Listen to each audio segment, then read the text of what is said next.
विद्यार्थी मित्र हो, नमस्कार. मी डॉक्टर सरदार पाटील. मी ASP कॉलेज देवरुख या ठिकाणी भूगोलशास्त्र विभाग प्रमुख म्हणून कार्यरत आहे. सन 2020 साली संपूर्ण जगामध्ये कोरोना या विषाणूने थैमान घातलेला आहे. याचा अनेक क्षेत्रांवर परिणाम झाला आणि त्यापैकीच एक ज्यामध्ये काही आमूलाग्र बदल झाले ते म्हणजे शिक्षण क्षेत्र. त्यामुळे आजच्या या व्हिडिओच्या माध्यमातून मी आपणास महाविद्यालय, भूगोलशास्त्र विभाग आणि भूगोलशास्त्राचा अभ्यासक्रम याची थोडक्यात ओळख करून देणार आहे. सर्वप्रथम मी आपले हार्दिक अभिनंदन करतो, कारण आपण कोकणातील एकमेव अशा स्वायत्त महाविद्यालयामध्ये प्रवेश घेतलेला आहे. मला खात्री आहे की माझं हे व्याख्यान ऐकल्यानंतर आपण आपल्या ज्या काही मित्रांनी अथवा मैत्रिणींनी अद्याप प्रवेश निश्चित केलेला नसेल तर त्या विद्यार्थ्यांना आणि विद्यार्थिनींना आपण प्रवेश घेण्यासाठी उद्युक्त कराल. आपलं महाविद्यालय हे देवरुख शिक्षण प्रसारक मंडळामार्फत चालवलं जातं. देवरुख शिक्षण प्रसारक मंडळाचे माननीय अध्यक्ष श्रीयुत सदानंदजी भागवत यांनी सर्वसामान्य विद्यार्थ्यांना उत्तम शिक्षण देण्याचं एक व्रत घेतलेलं आहे. त्यामुळेच देवरुख शिक्षण प्रसारक मंडळाच्या माध्यमातून अनेक उपक्रम हाती घेतले जातात. महाविद्यालयाचे सन्माननीय प्राचार्य डॉक्टर नरेंद्र तेंडुलकर सर यांच्या नेतृत्वाखाली महाविद्यालयातील सर्वच प्राध्यापक कोकणातील विद्यार्थ्यांना गुणवत्तापर आणि कौशल्यावर आधारित असा अभ्यासक्रम देण्यासाठी सातत्याने प्रयत्नशील असतात. म्हणूनच 2019 साली महाविद्यालयाला स्वायत्ततेचा दर्जा प्राप्त झालेला आहे. हा दर्जा मिळाल्यामुळे आम्ही विद्यार्थ्यांना गुणवत्तापूर्ण आणि कौशल्य प्रदान करणारे असे शिक्षण देण्यावर भर दिलेला आहे. ज्या महाविद्यालयामध्ये आपण प्रवेश घेतलेला आहे या महाविद्यालयामध्ये कोणकोणते अभ्यासक्रम चालवले जातात याची माहिती आपल्याला असणं गरजेचं आहे. म्हणून मी 1-2 मिनिटांमध्ये महाविद्यालयाची ओळख करून देतो. त्यानंतर मी माझ्या मुख्य विषयाकडे येईन. महाविद्यालयाची स्थापना 1972 साली केलेली आहे.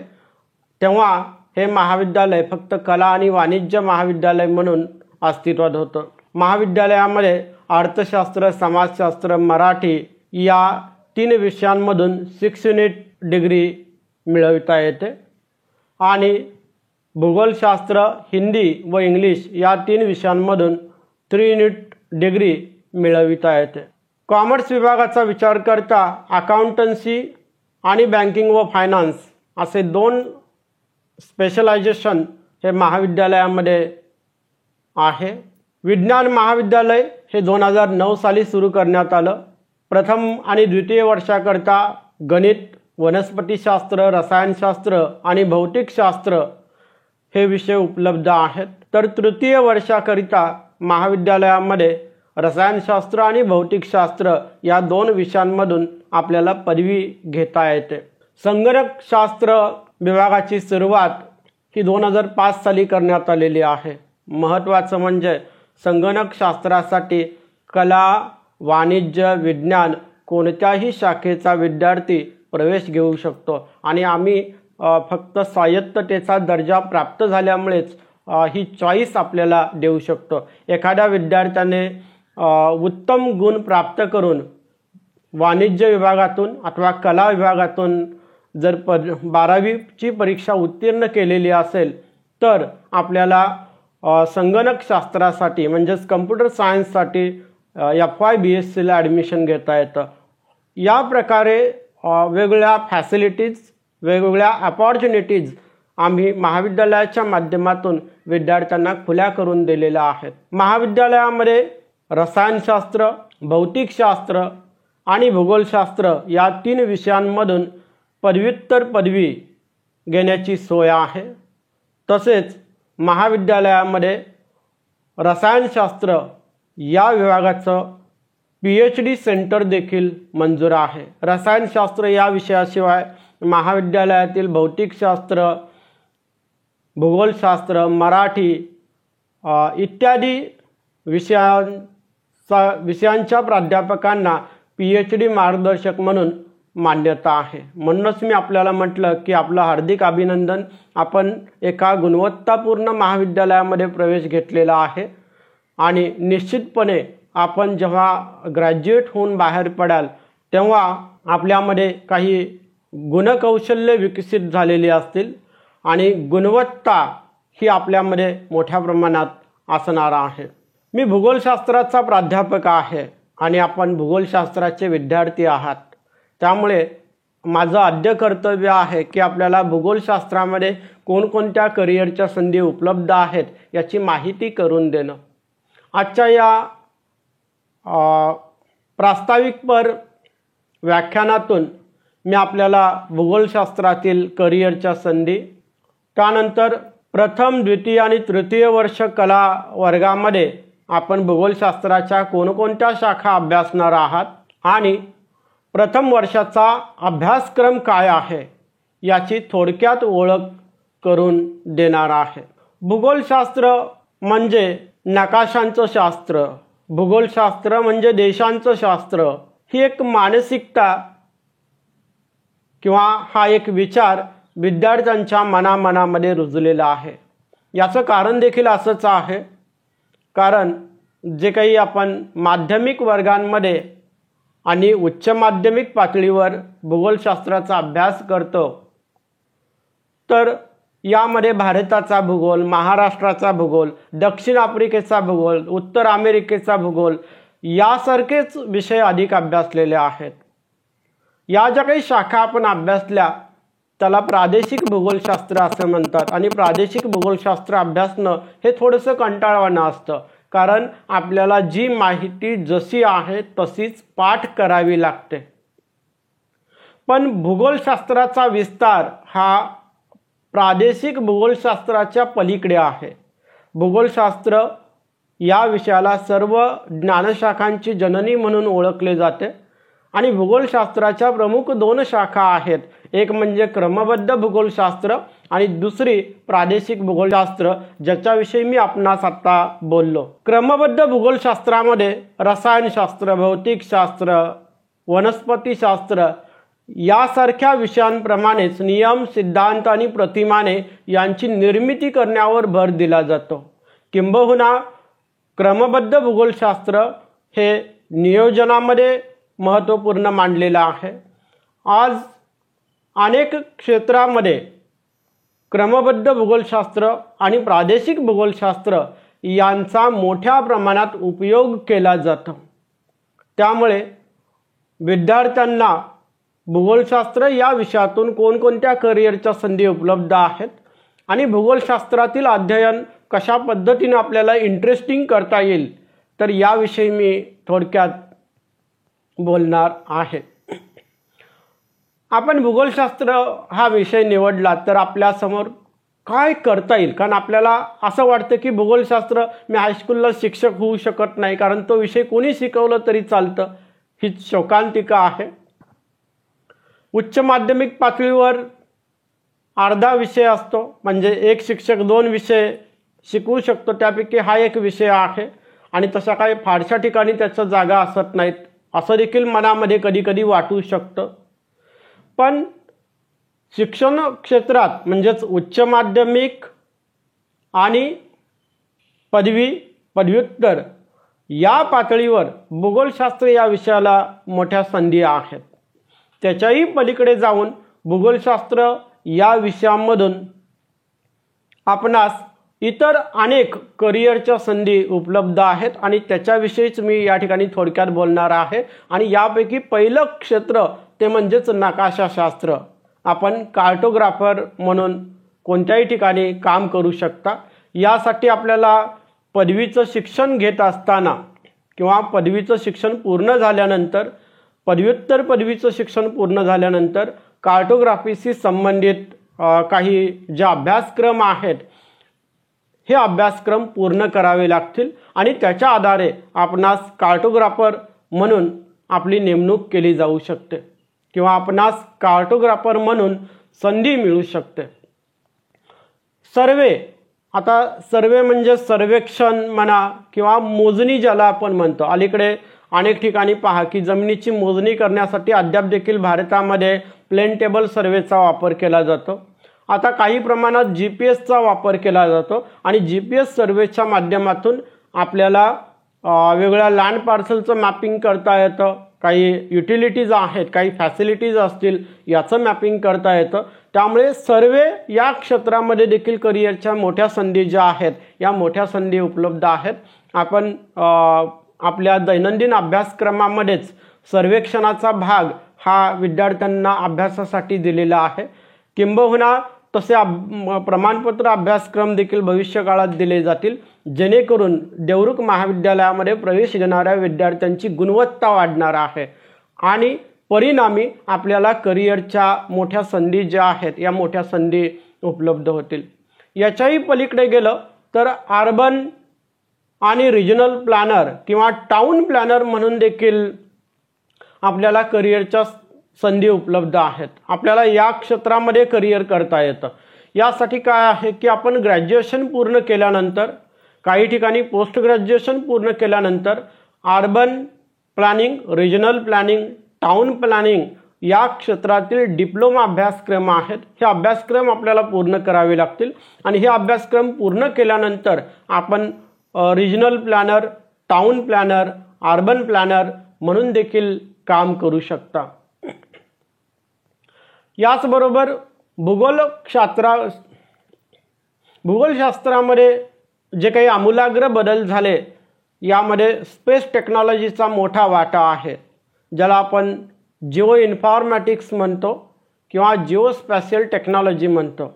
तर जिओस्पॅशियल टेक्नॉलॉजी, ज्याला मराठीमध्ये भूअभिक्षेत्रीय तंत्रज्ञान असे म्हणतात, या भूअभिक्षेत्रीय तंत्रज्ञानाचा विकास झाल्यानंतर भूगोलशास्त्रामध्ये जे काही आमूलाग्र बदल झाले त्याचा परिणाम हा करिअरच्या संधीवर देखील झालेला आहे आणि म्हणूनच आपल्याला क्लायमेट चेंज ॲनालिस्ट म्हणून देखील करिअर करण्याच्या संधी प्राप्त होऊ शकतात. जिओस्पॅशियल ॲनालिस्ट आहे, विशेषतः डिसिजन मेकिंगमध्ये याचा फायदा होतो. आज अनेक नगरांच्यामध्ये GIS स्पेशालिस्ट नेमले जातात, ज्यांना डिसिजन मेकिंग प्रक्रियेमध्ये त्या ठिकाणचा जो काही GISचा डेटाबेस आहे त्याचं ॲनालिसिस करावं लागतं आणि त्याच्यानुसार अथॉरिटीजना आपल्याला काही निर्णय द्यावे लागतात. मला खात्री आहे भविष्यकाळात अगदी तलाठीची जरी नेमणूक करायची असेल तर तेव्हा आपल्याला GIS येतं का किंवा तो GIS मध्ये ॲनालिसिस करू शकतो का हे पाहिलं जाईल. म्हणजे याचा अर्थ असा होतो की भविष्यकाळात अगदी तलाठी व्हायचं असेल तरी देखील भूगोलशास्त्राच्या अध्ययनाला खूप महत्त्व आहे. आपल्यापैकी काही जणांना भौतिक भूगोलशास्त्रामध्ये जर आवड असेल तर आपण जिओमॉर्फॉलॉजिस्ट म्हणून काम करू शकता. त्याचा देखील फायदा जो आहे तो अनेक ठिकाणच्या नियोजनामध्ये होतो. याशिवाय आपण क्लायमॅटॉलॉजिस्ट म्हणून काम करू शकता, हायड्रोलॉजिस्ट म्हणून काम करू शकता. लोकेशन ॲनालिस्ट ही एक नवीन शाखा आता निर्माण झालेली आहे, ज्याच्यामध्ये भूगोलशास्त्र विषयातून ज्ञान घेणाऱ्या किंवा पदवी घेणाऱ्या विद्यार्थ्यांना मोठ्या करिअरच्या संधी उपलब्ध आहेत. आपल्याला मेट्रोलॉजिस्ट म्हणून काम करता येतं, पोल्युशन ॲनालिस्ट म्हणून काम करता येतं, वॉटर कॉन्झर्वेशन ऑफिसर म्हणून काम करता येतं. ट्रॅव्हल अँड टुरिझम इंडस्ट्रीमध्ये आपल्याला करिअरच्या संधी उपलब्ध आहेत आणि सॉईल कॉन्झर्वेशनिस्ट म्हणून देखील आपल्याला करिअरच्या संधी उपलब्ध आहेत. मी या ठिकाणी काही झलक सांगितलेली आहे, पण याच्याही पलीकडे भूगोलशास्त्रातील करिअरच्या संधी उपलब्ध आहेत. पण यासाठी आपल्याकडे फक्त पदवी असू नये, तर खऱ्या अर्थाने आपल्याकडे गुणवत्ता असली पाहिजे आणि ती गुणवत्ता असेल तर मार्केटमध्ये आपल्याकरता मोठी मागणी आहे. त्यामुळे मला खात्री आहे की आपण आपल्या मित्रांना, मैत्रिणींना भूगोलशास्त्र या विषयातून करिअर करण्याकरिता उद्युक्त कराल. आता आपलं ठरलेलं आहे की आपल्याला जे करिअर करायचं आहे हे भूगोलशास्त्र या विषयामधूनच करायचं आहे. मग भूगोलशास्त्र या विषयातून करिअर करत असताना कोणत्या महाविद्यालयाची निवड करावी हे देखील महत्त्वाचं असतं. आणि आपलं पुन्हा एकदा हार्दिक अभिनंदन की आपण देवरुख महाविद्यालयाची याकरता निवड केलेली आहे. देवरुख महाविद्यालयातील भूगोलशास्त्र विभागातून 3 युनिट पदवी घेता येते. आता याचा फायदा काय आहे? तुम्ही तृतीय वर्षाकरता भूगोलशास्त्रासोबत हिंदी अथवा इंग्लिश किंवा अन्य विषय देखील निवडू शकता. याचा फायदा असा होतो की पदवीचं शिक्षण पूर्ण केल्यानंतर आपण पदव्युत्तर पदवी ही 2 विषयांमधून घेऊ शकता. त्याचा फायदा समजा एखाद्या विद्यार्थ्याला कनिष्ठ महाविद्यालयामध्ये अध्यापक म्हणून जायचं असेल तर त्यावेळी त्याला त्याचा निश्चितपणे फायदा होणार आहे. किंवा एखाद्या विद्यार्थ्याला भविष्यकाळासाठी 2 पर्याय खुले करायचे असतील तर अशावेळी त्या विद्यार्थ्यांना हा 3 युनिटचा फायदा जो आहे हा 3 युनिटचा फायदा असणार आहे. दुसरं, देवरुख महाविद्यालय हे कोकणातील एकमेव महाविद्यालय आहे की ज्या महाविद्यालयातून भूगोलशास्त्र या विषयातून पदव्युत्तर पदवी घेण्याची सोय आहे. आणि विद्यार्थ्यांचा विचार करून मराठी तसेच इंग्रजी माध्यमातून या ठिकाणी पदव्युत्तर पदवीचं शिक्षण घेता येतं. हा एक उत्तम पर्याय विद्यार्थ्यांकरिता देवरुख महाविद्यालयाने उपलब्ध करून दिलेला आहे. आणखी एक महत्त्वाचं म्हणजेच भारतामध्ये अंतराळ संशोधन क्षेत्रात कार्य करणाऱ्या अनेक महत्त्वाच्या संघटना आहेत, ज्यामध्ये भारतीय अंतराळ संशोधन संस्था ज्याला इस्रो असे आपण म्हणतो, त्यानंतर भारतीय सुदूर संवेदन संस्था ज्याला IIRS म्हणून ओळखले जाते.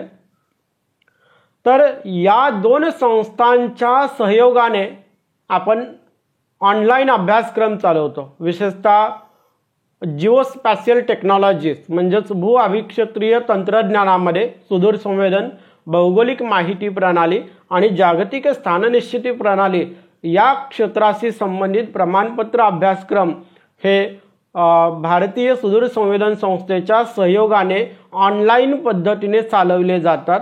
आणि आपल्या महाविद्यालयामध्ये प्रवेश घेणाऱ्या विद्यार्थ्यांना अभ्यासक्रम हे पूर्णतः मोफत देण्यात आलेले आहेत. म्हणून आपण देवरुख महाविद्यालयाची निवड करायची. याशिवाय देवरुख महाविद्यालयामध्ये जिओ इन्फॉर्मॅटिक्स फॉर कॅडस्ट्रल मॅपिंग या नावाचा एक प्रमाणपत्र अभ्यासक्रम सुरू केलेला आहे. बाजारात जर आपण गेलात तर या पद्धतीचा अभ्यासक्रम पूर्ण करण्यासाठी साधारणतः 30 ते 50 हजाराच्या दरम्यान आपल्याला फी पेड करावी लागते. पण आपण हा कोर्स अगदी नाममात्र शुल्कामध्ये विद्यार्थ्यांना उपलब्ध करून दिलेला आहे. म्हणजेच आपला विद्यार्थी जेव्हा पदवी घेऊन बाहेर पडेल तेव्हा त्या विद्यार्थ्यांकडे काहीतरी गुणवत्ता असणार आहे, ज्या गुणवत्तेच्या आधारे तो विद्यार्थी मार्केटमध्ये नोकरी मिळवू शकतो किंवा स्वतःचा व्यवसाय चालू करू शकतो. याच्याही पलीकडे गेलं तर सर्वेइंग मी तुम्हाला सांगितलेलंच आहे, तर त्या क्षेत्राशी संबंधित काही अभ्यासक्रम सुरू करण्याचा आमचा मानस आहे. आणि विद्यार्थ्यांच्या मागणीनुसार देखील काही अभ्यासक्रमामध्ये बदल जो आहे हा बदल आपल्याला करता येतो.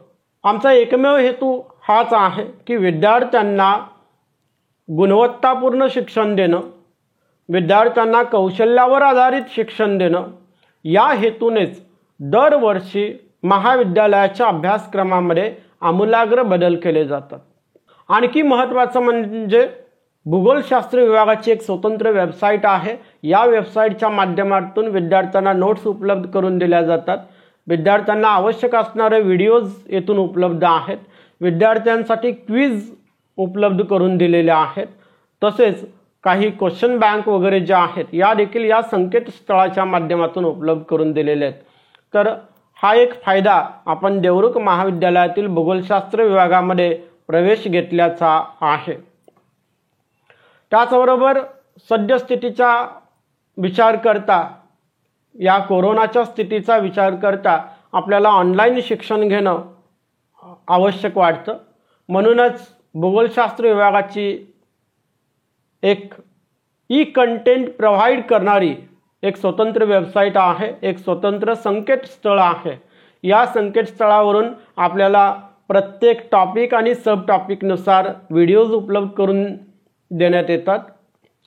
त्यानंतर प्रत्येक टॉपिकवर आधारित काही क्विज म्हणजेच प्रश्नमंजुषा त्या ठिकाणी आपणास देता येतात. त्याच्याही पलीकडे जाऊन नोट्स आहेत, जे काही PPT सादर केलं जातं तर ते PPT देखील आपल्याला या संकेतस्थळावरून PDF माध्यमातून डाउनलोड करता येतं. तर हा एक फायदा आहे की आपण देवरुख महाविद्यालयामध्ये प्रवेश घेतल्यानंतर आपल्याला मुबलक असं स्टडी मटेरियल मिळेल. महाविद्यालयाचं ग्रंथालय हे सुसज्ज आहे आणि त्याचा देखील फायदा आपल्याला होणार आहे. महत्त्वाचं म्हणजे शिक्षण याचा अर्थ एखादा विषय शिकणं असा होत नाही.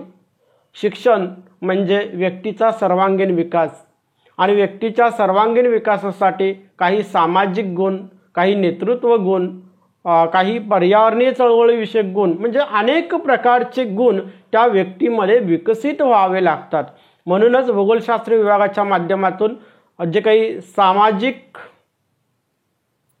जाणीव जागृती निर्माण करणारे कार्यक्रम आहेत हे सातत्याने राबविले जातात आणि विद्यार्थ्यांना या कार्यक्रमांच्या माध्यमातून नेतृत्व करण्याची संधी मिळते. महाविद्यालयातील भूगोलशास्त्र विभागामार्फत सायकल क्लब चालविला जातो आणि यामुळे देखील विद्यार्थ्यांमध्ये काही चांगले गुण जे आहेत हे चांगले गुण विकसित झालेले दिसून येतात. म्हणजेच या प्रकारे अनेक प्रकारच्या संधी आपल्याला देवरुख महाविद्यालयातील भूगोलशास्त्र विभागातून उपलब्ध आहेत. म्हणून मी आपलं हार्दिक अभिनंदन केलं की आपण देवरुख महाविद्यालयात प्रवेश घेतलेला आहे आणि भूगोलशास्त्र या विषयाची निवड केलेली आहे. आपल्यापैकी कोणाचा मित्र अथवा मैत्रिणींनी महाविद्यालयातील कला, वाणिज्य अथवा विज्ञान विभागात अद्याप आपला प्रवेश निश्चित केला नसेल तर त्यांना आपण निश्चितपणे प्रवेश घेण्यासाठी उद्युक्त कराल असा मला आता विश्वास वाटत आहे. याच्याही पलीकडे भविष्यकाळामध्ये देखील महाविद्यालयामार्फत भूगोलशास्त्र विषयाअंतर्गत काही अभ्यासक्रम देण्याचा आमचा मानस आहे. यामध्ये PG diploma in Jio informatics. आता जिओ इन्फॉर्मॅटिक्स ही एक काळाची गरज आहे. या क्षेत्रामध्ये करिअरच्या संधी वाढत आहेत. या क्षेत्रामध्ये आपल्यातील विद्यार्थी स्वतःचा व्यवसाय चालू करू शकतो. म्हणून आपल्याला या क्षेत्रामध्ये PG डिप्लोमा चालू करायचा आहे. त्याच्यानंतर PG diploma in disaster management हा देखील आपल्याला सुरू करायचा आहे, कारण या क्षेत्रामध्ये देखील करिअरच्या मोठ्या संधी उपलब्ध आहेत. MSc इन जिओ इन्फॉर्मॅटिक्स चालू करायची आहे आणि PhD सेंटर इन जॉग्राफी देखील आपल्याला चालू करायचं आहे. तर या संधी ज्या आहेत या संधी आपल्याला भविष्य काळामध्ये उपलब्ध असणार आहेत. आपल्याला महाविद्यालयाची ओळख झाली, आपल्याला भूगोलशास्त्रातून कोणत्या करिअरच्या संधी उपलब्ध आहेत याची देखील माहिती झाली. आता भूगोलशास्त्र या विषयातून प्रथम, द्वितीय आणि तृतीय वर्षामध्ये आपण भूगोलशास्त्राच्या कोणकोणत्या शाखांचं अध्ययन करणार आहोत याची थोडक्यात माहिती आपल्याला असली पाहिजे. प्रथम आणि द्वितीय वर्षामध्ये जो काही आपण अभ्यासक्रम अभ्यासलेला आहात त्याच्यामध्ये एक महत्त्वाचा बदल केलेला आहे. तो म्हणजेच 75% थेरी अभ्यासायचे आणि 25% हे कंपल्सरी प्रॅक्टिकल अभ्यासायचं आहे, जेणेकरून त्या विद्यार्थ्यामध्ये कौशल्याचा विकास होईल. या हेतूने हा अभ्यासक्रमातील आमूलाग्र बदल जो आहे हा बदल केलेला आहे. यामध्ये प्रथम वर्षामध्ये पहिल्या सत्रात आपल्याला भूरूपशास्त्राचा अभ्यास करायचा आहे. द्वितीय सत्रामध्ये मानवी भूगोलशास्त्राचं अध्ययन करायचं आहे. तृतीय सत्रामध्ये म्हणजेच द्वितीय वर्ष आणि तृतीय सत्राचा विचार केला तर हवामान भूगोलशास्त्र आणि भारताचा प्राकृतिक भूगोलशास्त्र यांचं अध्ययन करायचं आहे. चौथ्या सत्रामध्ये आपल्याला सागरी भूगोलशास्त्र आणि भारताचा कृषी भूगोलशास्त्र यांचं अध्ययन करायचं आहे. मला खात्री आहे की हे विषय शिकत असताना विद्यार्थी एन्जॉय करत असतात आणि त्याचा फायदा जो आहे हा फायदा विद्यार्थ्यांना नेहमीच होत असलेला दिसून येतो. तृतीय वर्षाचा जर विचार केला तर तृतीय वर्षामध्ये सत्र 5वे आणि सत्र 6वे म्हणजे सेमिस्टर 5 आणि सेमिस्टर 6 या तृतीय वर्षाशी निगडित आहेत. या ठिकाणी आम्ही विद्यार्थ्यांना ऑप्शन उपलब्ध करून दिलेला आहे, विकल्प दिलेला आहे. पेपर क्रमांक 4 जो आहे हा वसाहत भूगोलशास्त्राचा आहे. त्यानंतर पेपर क्रमांक 5 हा महाराष्ट्राचा भूगोल आणि लोकसंख्या भूगोलशास्त्र हे 2 विषय देण्यात आलेले आहेत आणि या 2पैकी एका विषयाची निवड आपल्याला करायची. आता हे 2 विषय देण्यामागचा हेतू काय आहे, तर ज्या विद्यार्थ्यांना स्पर्धा परीक्षा द्यायच्या आहेत तर त्या विद्यार्थ्यांना महाराष्ट्राचा भूगोल हा फायदेशीर ठरणार आहे, म्हणून महाराष्ट्राचा भूगोल हा विकल्प या ठिकाणी उपलब्ध करून दिलेला आहे. आणि ज्या विद्यार्थ्यांना भूगोलशास्त्रामध्ये करिअर करायचं आहे तर त्यांच्यासाठी या ठिकाणी लोकसंख्या भूगोलशास्त्र हा एक क्रमबद्ध भूगोलशास्त्र उपलब्ध करून दिलेला आहे, कारण ते लोकसंख्येचं अध्ययन करू शकतात. लोकसंख्येशी संबंधित संशोधन करण्याची गोडी त्यांच्यामध्ये निर्माण होईल आणि भविष्यकाळामध्ये लोकसंख्या या विषयावर संशोधनाला खूप संधी उपलब्ध आहेत. म्हणून या ठिकाणी हे विकल्प दिलेले आहेत. यापैकी कोणता विकल्प निवडायचा हे आपल्या हातामध्ये असलेलं दिसून येतं. पेपर क्रमांक 6 जो आहे हा 6 प्रॅक्टिकलचा पेपर आहे आणि यामध्ये जसं मी सुरुवातीला म्हटलं की आपल्यामध्ये गुणवत्ता विकास आणि कौशल्य विकास यासाठी हा पेपर क्रमांक 6 उपलब्ध करून दिलेला आहे. 6व्या सत्रामध्ये पर्यावरण भूगोलशास्त्र या विषयाचं अध्ययन आपल्याला करायचं आहे. पुन्हा आपल्याला 2 विकल्प उपलब्ध करून दिलेले आहेत. एक म्हणजे पर्यटन भूगोलशास्त्र आहे आणि दुसरं राजकीय भूगोलशास्त्र आहे. पर्यटन भूगोलशास्त्रामधून आपण पर्यटन क्षेत्रात काम करू शकाल या प्रकारचा अभ्यासक्रम तयार केलेला आहे. हा अभ्यासक्रम अभ्यासल्यानंतर आपल्याला पर्यटन क्षेत्रात कार्य करण्याच्या संधी उपलब्ध होऊ शकतात. राजकीय भूगोलशास्त्र अभ्यासल्यानंतर वेगवेगळ्या देशांचे आंतरराष्ट्रीय संबंध कसे आहेत, त्याच्यामध्ये ज्या काही राजकीय सीमारेषा असतील तर त्याचा काय परिणाम होतो, जिओ पॉलिटिक्स कसं चालतं, तर या सर्व घटकांची माहिती आपल्याला राजकीय भूगोलशास्त्रामधून होणार आहे. 6व्या सत्रामध्ये आपल्याला प्रत्यक्ष फील्डवर जाऊन काम करण्याची संधी मिळणार आहे. देवरुख नगरामध्येच भूमी अभिलेख विभाग आहे, तर या भूमी अभिलेख विभागामध्ये नकाशाशास्त्र आणि नकाशांशी संबंधित काम करण्याची संधी आपल्याला देवरुख महाविद्यालयातील भूगोलशास्त्र विभागातून दिली जाणार आहे. कदाचित काही जणांना पुन्हा त्याच ठिकाणी नोकरी करण्याची संधी देखील उपलब्ध होऊ शकते. आता आपण प्रथम वर्षातील प्रथम सत्रामध्ये जो काही अभ्यासक्रम अभ्यासणार आहोत याविषयी थोडक्यात माहिती पाहू. प्रथम वर्षाच्या प्रथम सत्रात आपल्याला भूरूपशास्त्राचा अभ्यास करायचा आहे. या पेपरमध्ये आपल्याला एकूण 4 प्रकरणांचा अभ्यास करायचा आहे आणि एकूण 24 उपप्रकरणांचा अभ्यास करायचा आहे. ही 4 प्रकरणं आहेत, यापैकी 3 प्रकरणं ही थेरॉटिकल आहेत आणि 1 प्रकरण जे आहे हे प्रॅक्टिकलचं असलेलं दिसून येतं. पहिल्या प्रकरणामध्ये भूरूपशास्त्र म्हणजे काय, भूरूपशास्त्राची व्याख्या, भूरूपशास्त्राचे स्वरूप, भूरूपशास्त्राची व्याप्ती, त्यानंतर पृथ्वीचे अंतरंग, पृथ्वीची अंतर्गत रचना, पृथ्वी तलावरील खडक, पृथ्वी तलावरील खनिजे, खडक आणि खनिजे यांच्यामधील फरक इत्यादी माहिती आपण पाहणार आहोत. आणि हे प्रकरण अभ्यासल्यानंतर आपण आपल्या घराच्या शेजारी जरी एखादा खडक सापडला तर मला खात्री आहे की आपण निश्चितपणे त्याचं उत्तम असं विश्लेषण करू शकाल. दुसऱ्या प्रकरणामध्ये पृथ्वीच्या हालचालींचं अध्ययन आपल्याला करायचं आहे. यामध्ये प्लेट टेक्टॉनिक्स आहे, त्यानंतर वळीकरण, त्याची कारणे, त्याचे परिणाम याची मांडणी करायची आहे. प्रस्तरभंग, त्याची कारणे, त्याचा परिणाम याची माहिती किंवा त्याची मांडणी आपल्याला करायची आहे. ज्वालामुखी, ज्वालामुखीची कारणे, परिणाम, भूकंप, भूकंपाची कारणे, परिणाम याची मांडणी करायचं आहे. आणि हे संपूर्ण अध्ययन केल्यानंतर आपण कोकणाच्या अनुषंगाने या ज्या काही अर्थ मुवमेंट्स आहेत, पृथ्वीच्या हालचाली आहेत, तर त्याची मांडणी करू शकाल.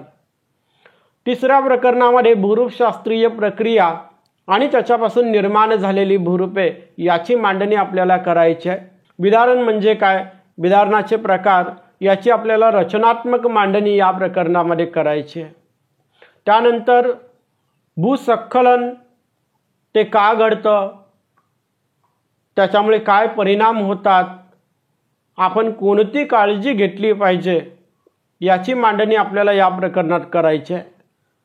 त्याच्यानंतर कोकणामध्ये मोस्टली नद्यांनी निर्माण केलेली भूरूपे आहेत. कोकणामध्ये सागरी लाटांनी निर्माण केलेली भूरूपे किनारपट्टीलगत आढळतात, तर त्याची देखील मांडणी आपल्याला करायची आहे. त्याच्यामध्ये त्याच्या खनन कार्यातून निर्माण झालेली भूरूपे कोणती आहेत, संचयन कार्यातून निर्माण झालेली भूरूपे कोणती आहेत आणि डेव्हिस यांची भौगोलिक खनन चक्राची संकल्पना कोकणाच्या अनुषंगाने काम करते का याची मांडणी आपल्याला तिसऱ्या प्रकरणामध्ये करायची आहे. चौथं प्रकरण हे प्रात्यक्षिकाचं प्रकरण आहे. यामध्ये आपल्याला प्रमाण, प्रक्षेपण, समोच्च रेषा यांची मांडणी करायची आहे. त्याच्यानंतर उतारांचं विश्लेषण करायचं आहे. आपल्याला प्रोफाईल्स ड्रॉ करायचे आहेत आणि त्याच्या आधारे एखाद्या ठिकाणचा जमिनीचा उतार किती आहे त्याचं कॅल्क्युलेशन आपल्याला करायचं. हे प्रकरण अभ्यासल्यानंतर मला खात्री आहे की तुमच्या घराच्या शेजारचा जो काही डोंगर आहे त्या डोंगराचा उतार देखील आपण काढू शकाल. त्याचबरोबर हे संपूर्ण अध्ययन करत असताना खरं तर दरवर्षी प्रत्यक्ष क्षेत्रावर जाऊन विश्लेषण करण्याचा प्रयत्न आम्ही भूगोलशास्त्र विभागामार्फत करत असतो. मात्र यावर्षी कोरोनामुळे कितपत संधी मिळेल माहीत नाही, पण तरी देखील जेव्हा जेव्हा संधी मिळेल तेव्हा तेव्हा आपण भूगोलशास्त्र विषयामधून अनुभवावर आधारित असं शिक्षण घेण्याचा प्रयत्न करू. आपल्याला जर काही अधिक माहिती हवी असेल तर आपण ASPCDevruk.ac.in या महाविद्यालयाच्या संकेतस्थळाला भेट द्या. दुसरं संकेतस्थळ जे आहे sites.google.com/view/ASP Geography हे भूगोलशास्त्र विभागाचं संकेतस्थळ आहे, ज्याची लिंक महाविद्यालयाच्या संकेतस्थळावर देण्यात आलेली आहे. आणि तिसरं संकेतस्थळ हे भूगोलशास्त्र विभागाचं कंटेंट प्रोव्हाइड करणारं, म्हणजेच ज्या काही ऑनलाईन लेक्चर्स आहेत किंवा ऑनलाईन मटेरियल आहे, हे मटेरियल आपल्या या तिसऱ्या संकेतस्थळावरून उपलब्ध होणार आहे. तर आपण या संकेतस्थळांना आवश्यक भेट द्या आणि त्या ठिकाणी देण्यात आलेला अभ्यासक्रम असेल तो डाउनलोड करा आणि मटेरियल शोधून जास्तीत जास्त गुणवत्तापूर्ण शिक्षण घेण्याचा प्रयत्न करा. धन्यवाद. आपल्या काही शंका असतील तर आपण मला फोन देखील करू शकता. माझा संपर्क क्रमांक आहे 90 96 22 97 41. पुन्हा नोंद करा 90 96 22 97 41 9096229741. धन्यवाद.